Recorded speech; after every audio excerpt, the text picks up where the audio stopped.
Rihê însan li cîhanê nexweş mane di bihranê. Ji ber dûrin ji Qur'anê xelas nabin ji zindanê.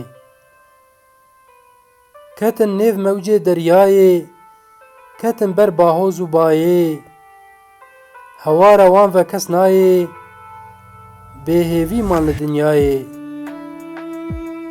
Bi sala man ji Xweda dûr, di tarîtiyê de bê nûr. Di binê çal û bîrên kûr, dixwestin bigihîjin huzûr.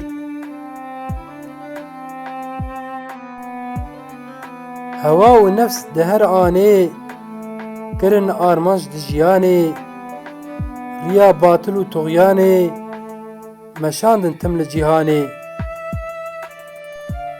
Heyat û jîna vê dinyê, kin û xapûk ew ê xewnê.